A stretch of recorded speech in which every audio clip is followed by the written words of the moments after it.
Again, Call for His Purpose by Larita Baker. This is what we're talking about.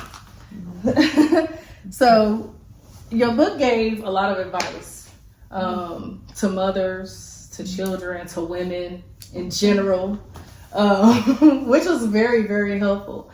What advice would you give to women who are mothers, young women, just women in general, like especially women who may have come from a background similar to yours, you know, abuse, drug abuse, just anything? What type of advice would you give to them to help them see that there is hope for their lives as well? I would say keep God first, number one. Mm-hmm. Keep God first.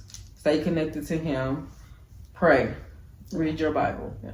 You know, even if you don't go to church, have a relationship with God and talk to Him about everything. Mm-hmm. And don't just give up hope, or don't beat yourself up. Like, forgive yourself. Mm-hmm. Love, laugh, live, let go of old things, things that don't matter. Don't relive it. Please don't relive it, because for God's sake, like, I wasted a lot of time reliving things that had nothing to do with me. Mm-hmm. You can't choose your parents. Mm-hmm. When you're a kid and you think you're in love with somebody, you don't know nothing. You got a long way to go. Yeah. So I mean, like, why am I beat myself up, or somebody abuse you? It's over. I'm able to forgive all those, everything, because it held me back for so many years. And I was so angry. I used to fight a lot. I used to was just mean and mad and angry, and I really didn't understand. I mean, I was a good person, but I really was like, angry. Triggered. Yes, trigger. Yeah, like I'm gonna love you. I give you a shot on my back, but if you black out, yeah.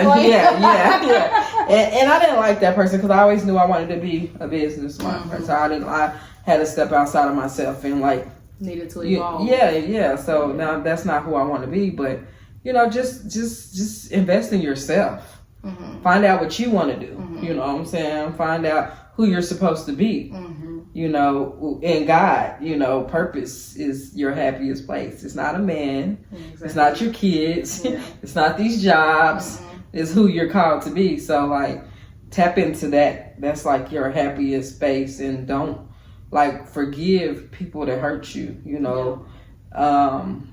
Don't necessarily say that you got to still keep dealing with them. You can forgive and love and let go. Because if you're not changed behavior, then I can't let you back in my life. Because then you just gonna keep going in circles. Exactly. who got time for that? That's a lot of wasted time. Right. Because all those relationships was me, repeating it in a different, different devil with a different, so until I learned to love me. So I would say love yourself. Mm-hmm. Love God. Love yourself. Yeah. Love and yourself. That love for yourself comes from God. When you get in God, you start realizing who you are. Yeah. And then you start loving who you are, because you start receiving that from Him. Yeah. It's hard to love yourself when you don't know who you are. Yeah. It's hard to accept yourself if you don't know who you are. Mm-hmm. That's beautiful. Mm-hmm. That's great. How would you say that you got on, how did you take the steps to start healing? What steps did you take to start getting to that point where you was okay, I realized this is triggering me, this is where it came from? How did you start tracing that back and healing? Oh, it took a while. Mm-hmm. I would say I realized when I had children, I wanted to give them a life that I didn't have, for one. So I needed to get away from their dad. I needed to keep them away from certain family members. I needed to get away from people I thought who were my friends. So I kind of kept home a safe space, my Monday through Friday, I'm mothering my children. On the weekend, you might see me, but Monday through Friday, this is, that's how I'm coming to my house. So I calling.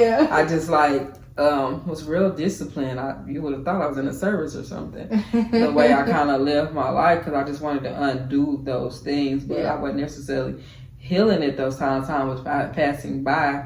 I would say, when did I start healing? When I started forgiving. When I started forgiving the people that hurt me, even if they wasn't sorry. Mm-hmm. That one was the hardest one. That's a big step, and that's a process in itself. Like, people that don't even they won't even apologize, and they know they done wronged you, and they come around like nothing happened. But I learned that quit trying to fight your battles, girl. God do it better than you. You ain't doing nothing but holding up your blessings. Yeah. You know, and wasting your time. And most time, those people that's fighting with you often really need something from you, and they don't even understand it. And once you realize who you are, I'm like, damn, I got to that level where I never wanted to miss that divine moment. Like, I don't want to get to heaven like, you were supposed to help me, you were up here fighting with them. Yeah. Like, it makes you, when you start realizing who you are, it makes you feel like, dang, why did I let them take me out of my character? Exactly. Like, I shouldn't even have done that. Exactly. Because that's a step. The steps towards officially stepping into that. It's definitely a process. Yeah. And I think it comes with age and maturity. As the older you get, the more you get those aha moments. It's more as your eyes start open, like, dang, you know, and you just seeing things different. You get into your, you know, because I say I want to be that, you know, Angela Basket, like, I want to be that, you know, like, and I want to have that, you know. Yeah. You know, I can hold it, you know, like, I ain't gonna see it out my tongue, you know. And it's crazy that you had that at a young age, because in our society today, you don't have a lot of women who want to be modest, who want to be women, who want to be feminine in nature. Like, a lot of women now, like, we want to be masculine. We want to be head of the household. Yeah. We want to be the one that's running stuff, and it's like, I mean, we can't lie to us. She told us we were so independent. She got a man at home the whole time, and I was trying to be independent. Thinking, girl, you got a man the whole time. That girl, that independent, strong. Who wants to be that? Because when you trust me, I was her. So when you come and you get with that strong man, if you like a strong man like me, and you that strong, y'all bumping. Y'all bumping. So somebody gotta kind of bite down, because you can't whoop him. You know what I'm saying? And you need him to be that strong, because that's what she's attracted to you. And then you get to the point where you start like tearing down his masculinity. And it's like, okay, now I need you to be a man again. It's like, all right, well, I was trying to be that. Yeah. So girl, shut up. Know your place. You have to have that talk to yourself, like, girl. Yeah. Be quiet. Shut up. Zip. You know what I'm saying? Do you love this man? Is this what you really want? Because if this is your person, then you need to learn how to. I don't care what you're gonna talk. You can't use that so long. You know what I'm saying? So God teach me. Yeah. So that, and I wanted a daughter, never had one. I don't think it was in God's. You know. Are you done? You done? You done biological girl? I just got tucked, so yeah, like that. But I ain't getting untucked no more.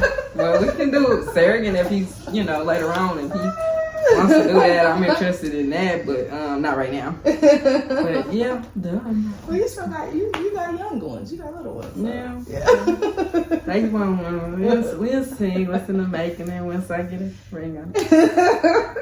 Yeah. Hey, it's coming. You already spoken into existence. I want you to read a part from. I don't know if you say you're going or not, but I want you to read a part from the book that you think is gonna touch our women, our readers. Okay. All right, this is a good part right here, Navigating in Life. It's in the chapter 4 of Navigating in Life, where it says, my siblings and I had to find our part in life, as our mother was always inconsistent in her attentions. Drugs have a way of sapping the life out of a person, its limits, and hindering one from functioning fully in their essence. My siblings and I had to learn the act of having family and the family. We learned to mature faster than our age. We learned that to survive, we had to build a bond amongst ourselves. My brother needed guidance. He was carrying the weight of his younger ones, a weight that was too heavy for him to bear.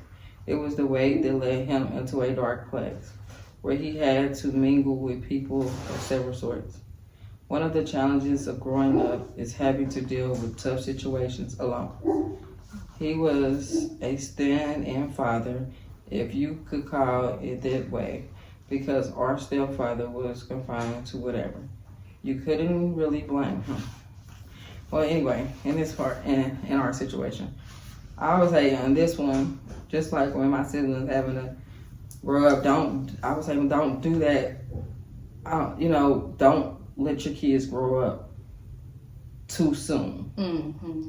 Don't be so focused on a man that you lose sight of your children. don't mothers that have sons, don't tell him that he's the father of the house. The man of the house, you know, and he's trying to be your man, and then you kind of have a man, then he's challenging your man. Let him be your son. You know, let him grow into the man that he's supposed to become. As Black moms, we've always teach you the man in the house if you don't have a man. No, that's not true. Because then when you get a man, then you wondering why he bucking up to that man. I never, you done told him that. So he jealous and he feel like that. So don't put him into that. And if you got daughters, be mindful of how you moving, of what you let them see, because they're going to mock that. That's the only thing that they know is what we see. We do what we see. So I would just challenge you to like just be mindful and watch that. So because kids are growing up so fast and before time, and we're losing them younger and younger every day. So just pay attention to that. Nourish those children, because again, you don't know who you're raising. You don't know who God called them to be. You're probably still trying to figure out who God called you to be. But take that time out to pay attention. Don't be so forced to find love and forcing them to get out, or force, you know, to figuring it out that you miss what's important and you miss being present. So I would say that it's like one of my, because you know, because again, you're always going to be growing. So always. What is the rush? Always. What is the rush? You're never going to be finished until it's finished. Until the end of it.